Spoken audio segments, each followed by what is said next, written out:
มังเออสมัยฮอดอ้าวสวัสดีทุกคนครับไก่เราได้เยอะงวนักเรื่องเชียร์เปิงกันนองนะงวนักก็เก่าหนังแล้วนาฮัดดงก็เงาอีเราได้เยอะนาและดาดแต่เจ้าชิลล์ปล่อยไม่โดดนะใหม่ๆนะแล้วตอนที่เนี่ยก็แก่ขนาดก็เก่าขนาดแล้วละเนี่ยก็โหไปดอยงวนักเชียร์ข้อมาขอมวยได้แปลงหนูเดินเลยนะแล้วตอนที่เนี่ยก็อันนับแล้วละมาโม่ปฏิบัติเหี้ยมาโม่นะในมันนะไตเด้ก่อนหนูกลางวัวหนูเดินแต่กลางวัวเนี่ยเดินเซมตัวทีจับแล้วนะตัวทีก่อนนั่นเราแปลงเตาได้ก็ฮารอกได้ก็รอขนาดนะงามเจียเยจีออุปาอะไรทำไมก็ได้ปุยแดงดีสแลกของอย่างเดียวแต่เยได้ก็รอขนาดนะเป็นของเมียนมานะครับอันนี้ก็คือเป็นน้ำปลาครับน้ำพริกน้ำปลาหรือพูดยังไงอะเขาเอาน้ำปลาไปผัดกับน้ำมันนะครับเนี่ยเดี๋ยวลองมากินดูครับแล้วก็ได้ผักสดมานะก่อนนะในนี้ใหญ่แกลกูเชียร์ที่พายเดอร์ไลเดอร์แชร์มูมาตาเรานะตาที่กลิ้งเชียร์ยิงกับมือจอนะมาครับเพื่อนๆลองเลยครับนี่ก็จิกตองเลยนี่เขาทำแพคเกจจิ้งเขาดีมากเลยนะสวยดีเด็กโลนละข้อมันนะเวลาเด็กโลนละเซฟกลิบมันนะข้อมันก็ไทยเด็กก็เมาเด็กก็เจ็บจ่ามาเลยตบกับกะโลนกำแพงนะเนี่ยก่อนหมดไทยก็ได้กลอนหัวยังก็ได้เราได้เยอะเชื่อก็ในที่ได้แปลกมาใหญ่นะเนี่ยที่ได้รอดก็กับไก่มันก็แค่กับไก่นะครับเดี๋ยวหอมกลิ่นก่อนหมูจำกันหมูเปล่าจริงแล้ว หอมมากเลยครับเพื่อนๆมีเชียร์ที่ร้านชิจามนะก่อนสปอนเซอร์ใช่ไหมเราท่ามีเชียร์ที่ไต่ที่ร้านนะแล้วก็นูเตยบางเจ็บกับมือจอดตบได้ทงเซฟเนี่ยเตามาเปิดเล่นเก็บนะกายเตาอย่างดีเตาน้องเราได้เยอะมาครับเพื่อนๆมากินด้วยกันครับชิมอันนี้ก่อนเลยครับมาคลุกกับข้าวครับพาวิกระป๋องนะ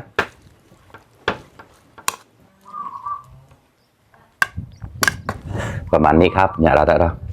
กลับเจ็บจำลองน้อง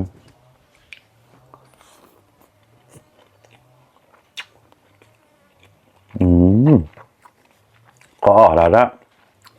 เราเก้าเลยแปมนะมีกุ้งแห้งด้วยครับอร่อยมากครับเพื่อน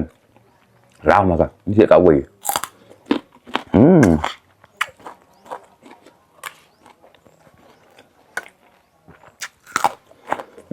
โอเค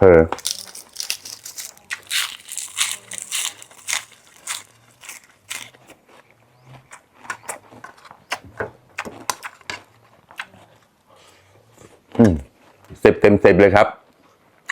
ก็เจ้าขนาดระดับเยอะข้อมาก่อนสำหรับเราเนี่ยตอนในเปิดใหญ่นะเนี่ยก็ได้เราเอาเนี่ยสำหรับเอานะอร่อยมาก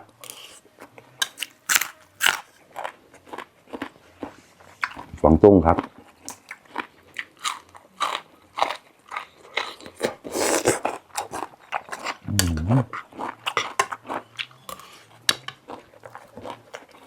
ผักชี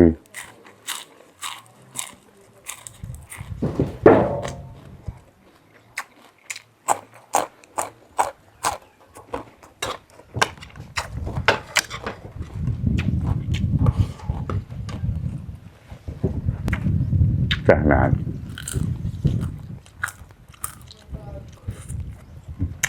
อร่อยก็หน่อย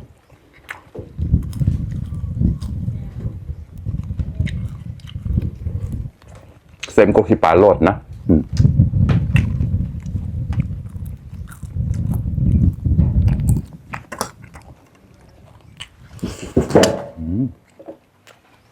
โดง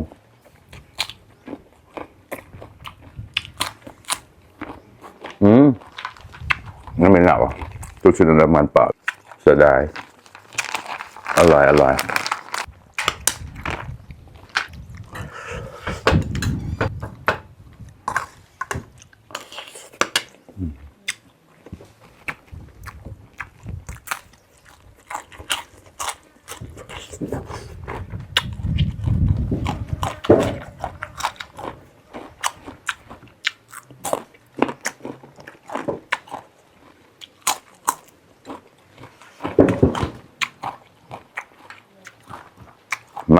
ก็แล้วก็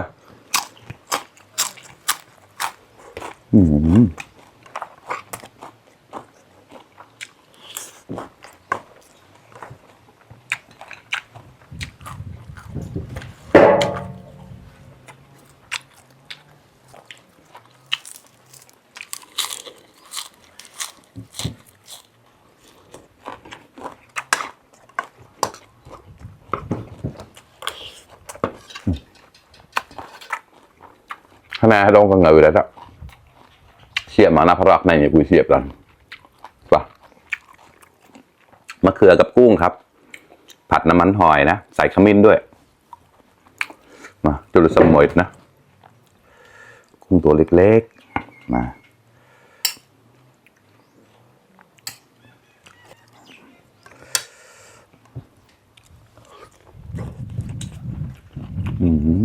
อร่อยอร่อยทุกอย่าง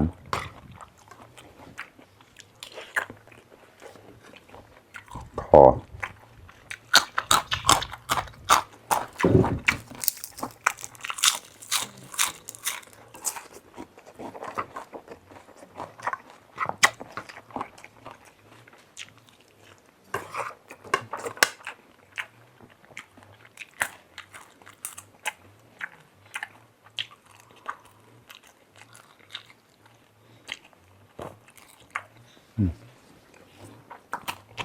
ผักชีฝรั่งอันนี้หอมปลอม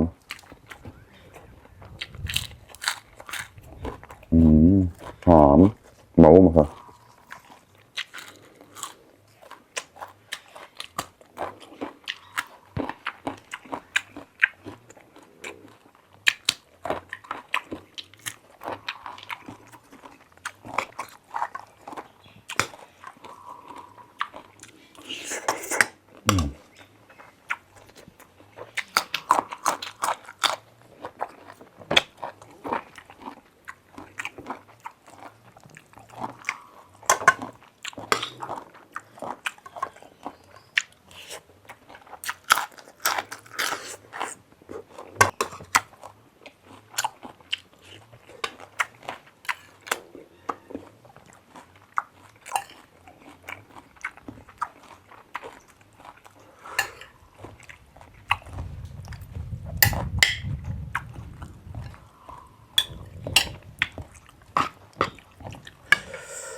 ป่ะชื่อกำจัดมากินด้วยกันครับอร่อยมาก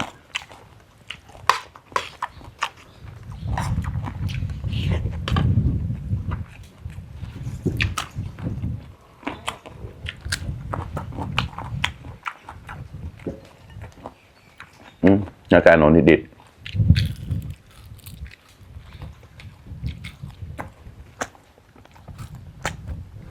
Nếu là cái này xôn nó chịu của thằng làng không? Cái này là cái xôn chứ chứ cái hài đi nhỉ? Không.